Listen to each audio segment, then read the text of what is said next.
The barbershop has always been, as they said, Cedric the Entertainer said in the movie, the black man's social club. And in barbershops, men talk a number of conversations. And then once upon a time, the barbershop was able to be that way because it was mostly men in there. And what we find out that most of these black men, like the young men we work with, have failed relationships in their lives. And even though they may have been 40, 50, and 60 years old, they had still issues from their teenage years that they never closed the door on or never got assistance on, and they put it away. And from there, you see the acting out, the walking away from families, the domestic violence at times. When it comes to healing, we can't heal others till we heal self.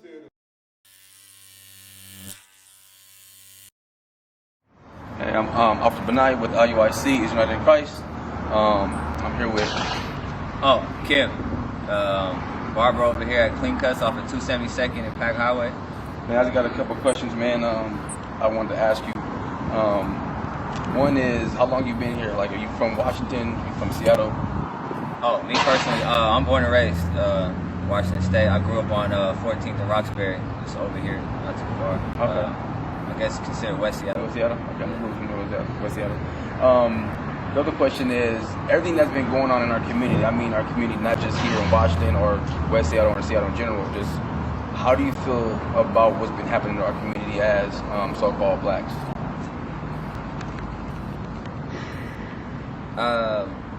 Wow, because it's been, I mean, everybody knows it's been a crazy year. Right. For us, but our condition is both good and bad. We've seen a lot of progress, but we've also had a time of what seems to be peace for some, seems to be complacency for others, especially in light of just outright violence against us and the continuing treatment of us in certain parts of our lives. We definitely have more peace and freedom than previous generations and times, but we also go through a lot of, what this American system has to offer, and its prejudices and its racism through the systems of us trying to, quote unquote, lift ourselves up from our bootstraps. I got a follow-up question with that. So we talked a little bit about the system, and the prejudice is obviously an oppression that we've gone through. What about the oppression amongst ourselves? How we oppress ourselves in our community as well? I know we get it from our oppressor as well, but we also got to look at ourselves and the acts of violence and the way we treat each other. How do you feel about that? Absolutely. It takes a lot. I think right now, my greatest hope and how I feel about it is right now I'm seeing a cry or a consistency for self-love and care amongst the generation. I see a lot of people speaking openly about childhood traumas and the idea of breaking the cycle. Because to be conscious of a cycle within one's lifetime is the beginning of trying to create oneself over again, knowing that it's possible. Just to kind of base up what you just said, what you said is actually right.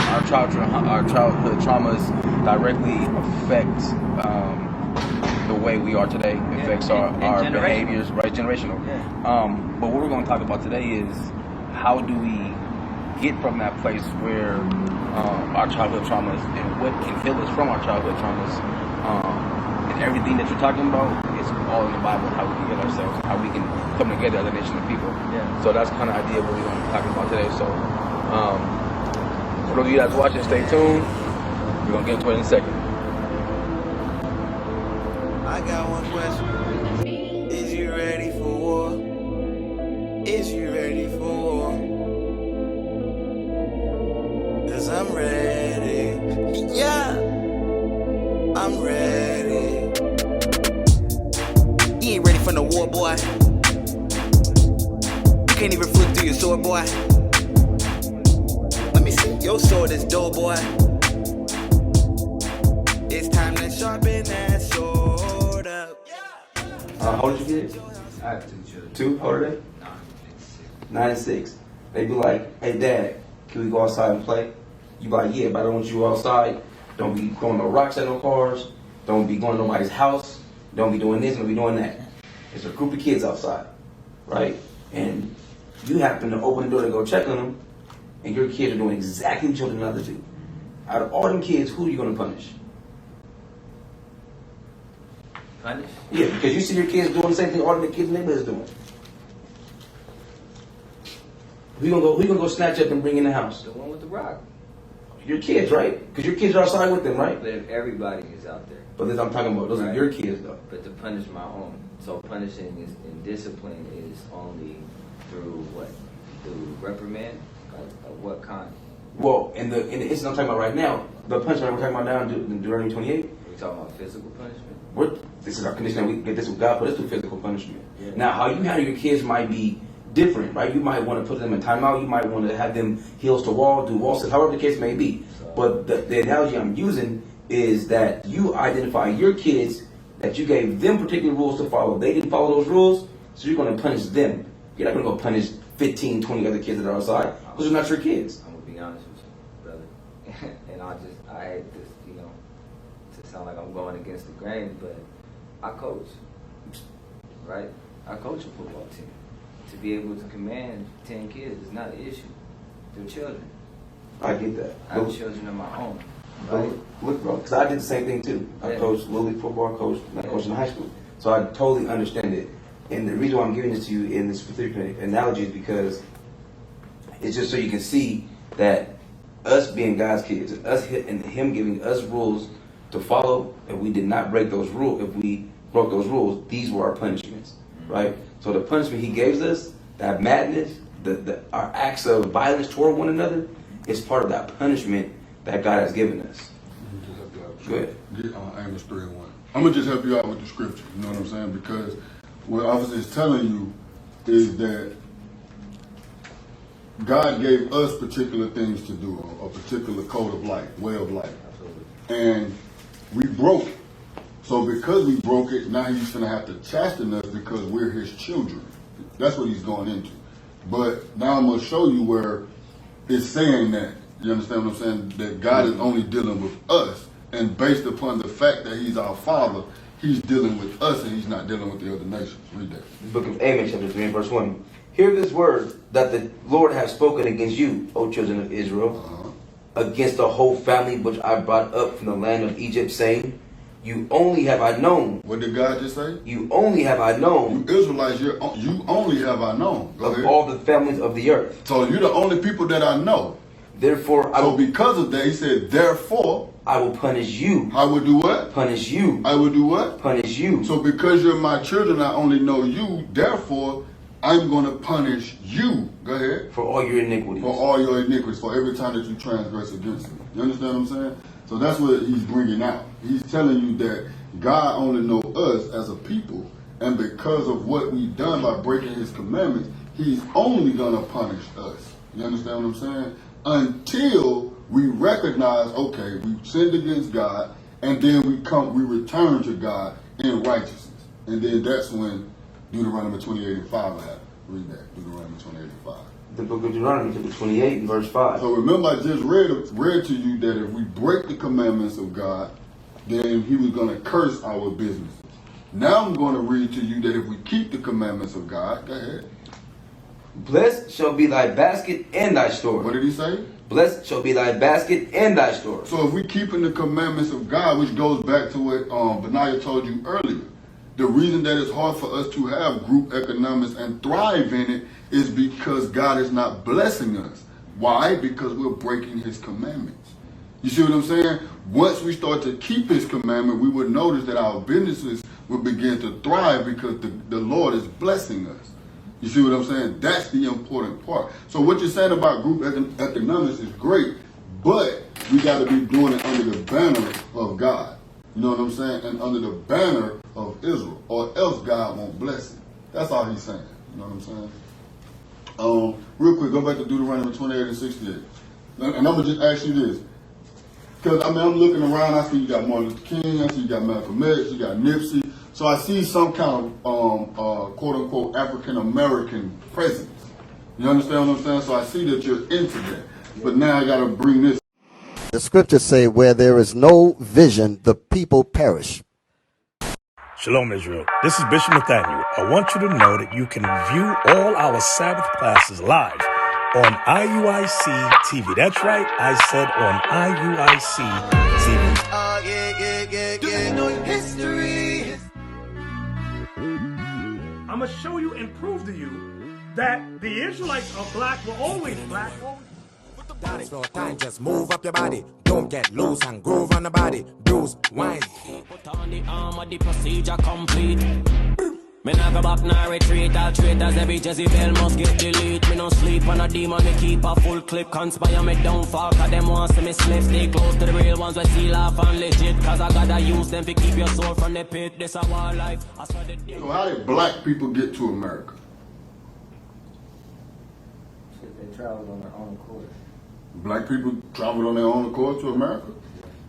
Prior to slavery, black people already existed here in the States. Okay, you're right. But how did the majority of black people get to America? I don't know. You wouldn't say slave ships? No, So we didn't go on slavery? we did. We did. We were sold into slavery by our own. Read that. Let's see. The book of Deuteronomy, chapter 28 and verse 68. Mm-hmm. And the Lord shall bring thee into Egypt again with ships. Egypt is bondage. He said, and the Lord shall bring you into bondage again with what? With ships. With ships. Go ahead. By the way whereof I spake unto thee. So Moses is telling Israel, the way that y'all went into or the way that y'all going to go into slavery, you're going to be able to look at history and see that's how you went into slavery. Cargo slave ships. That's documented history. Go ahead. Thou shalt see it no more again. We will not see our homeland no more again. And there when you get off the slave ships, you shall be sold unto your you enemies. shall be what? Sold unto your enemies. That's what you just said. We were sold. It said, and ye shall be sold unto your enemies. For bondmen. For bondmen. And bondwomen. And bondwomen. And no man shall buy you. And no man shall buy you, meaning redeem you, meaning get you out of the condition that you're in. And I'm looking, I see Malcolm X, I see Martin Luther King. Both of those men, they tried to get us out of the condition that we're in. But what happened to both of those men? They were assassinated. You understand what I'm saying? Why were they assassinated? Because Bible prophecy. No man shall bring you out of it. You understand what I'm saying? So when you go into Fred Hampton. Fred Hampton. Right. Jews in the Black Messiah. Exactly. So as a people, we got to realize, okay, we're in this condition because we broke the commandments of God. Now we got to return to keeping the commandments of God in order to thrive. I'm coming.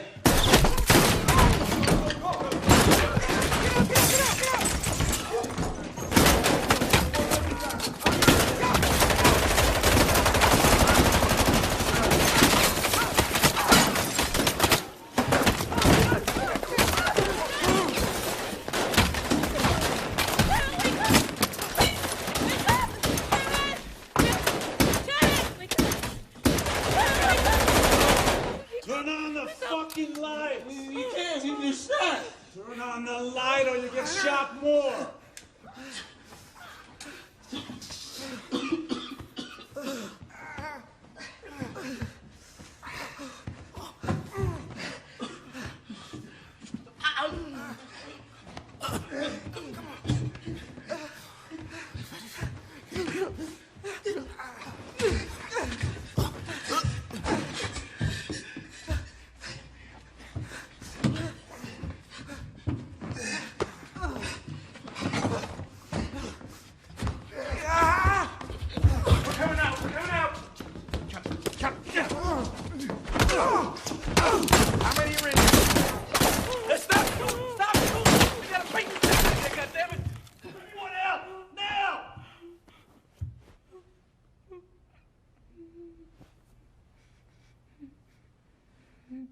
I said now!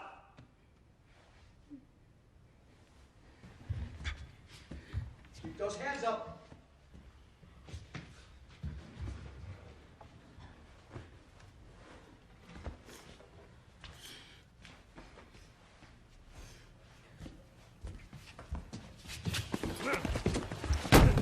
What do you know? We got a broad here. Take her. Come here.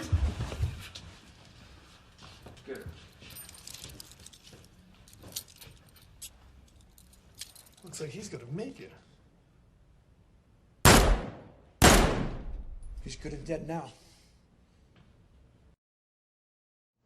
And that's pretty much the message that we're trying to give to our people, that we must return to the covenant that God gave us in order to survive. Because now you're looking at it on TV, we're getting gunned down. Go to Leviticus 26. We're getting gunned down, and all of these things are Bible prophecies in the Bible, it's in the book. But because we don't know that, we're looking at it from a standpoint of, oh man, that just happened to so and so. No, it's Bible prophecy. It has to happen. The book of Leviticus, chapter 26, verse 17. 26 and verse 17. And I will set my face against you. So listen to what God said to his people. He said, and I will set my face against you. And ye shall be slain before your enemies. You shall be what? Be slain before your enemies. You shall be slain before your enemies. Mike Brown. You know what I'm saying? Breonna Taylor. The list goes on. They just killed the brother Andrew Brown. They just buried George Floyd. Ye shall be slain before your enemy with a video camera.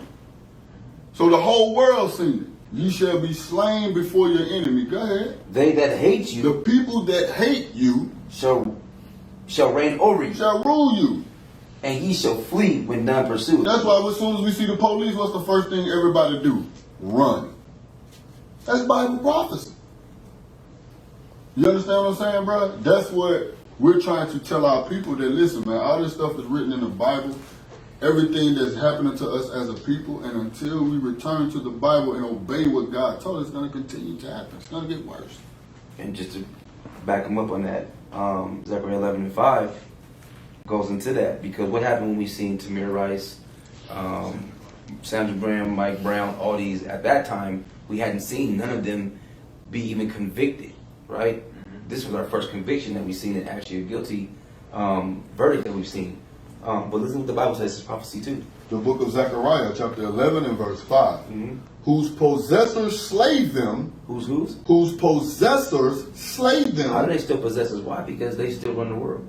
They run the world in slavery, and they run the world now, read. And hold themselves not guilty. They don't never plead guilty. They don't never see the fault in what they do. They've always been innocent, right? Read.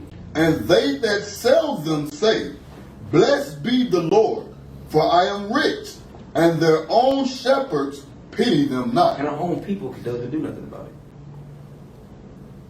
They don't do anything for us. The only thing they do is pop up on the TV when it's time for them to get a check. You know what I'm talking about? I'm talking about the prophet pimps. The pulpit pimps. Al Sharpton and Jesse Jackson. They only there when it's the death of one of our people to show up on TV to tell us to what? Calm down. Don't riot. That's what they get paid for. Everything that we talk about, everything that's going on today is all Bible prophecy, bro. And we're here now, and then back mind you, we used to be in the world. We used to be in the Christian church. We used to follow that white image of Christ. We used to follow to the philosophy that the Bible taught. But God has allowed us to have our minds open to what He truly wants us to who we are, for one, as an Israelite, right? For one, and to understand, in order for this to stop, we must now, because He's put us in a position of having responsibility to our people, to go back and teach them the knowledge as we have received it. I didn't choose this life. You feel what I'm saying? I didn't wake up one day like, you know what, I'm finna start following the Bible. I'm finna start keeping the laws of God. This was brought to my attention, and the Spirit of the Lord just happened to hearken to me, and I listened, and I'm like, yo, this is what the Bible says. I had never heard the Bible taught like this ever in my life. So it's our responsibility as the men of God to come back and to give this knowledge back to our people. Right. And then go to Ezekiel 3. And then, so I ask you again, because you did make the point of, okay, economics is one thing that our people can get into, but like we showed you, we got to be economic. Group economics got to pertain to us being together. You understand what I'm saying? As a people. So is there any other solutions that you feel could be a benefit to our people, especially during these times, besides economics?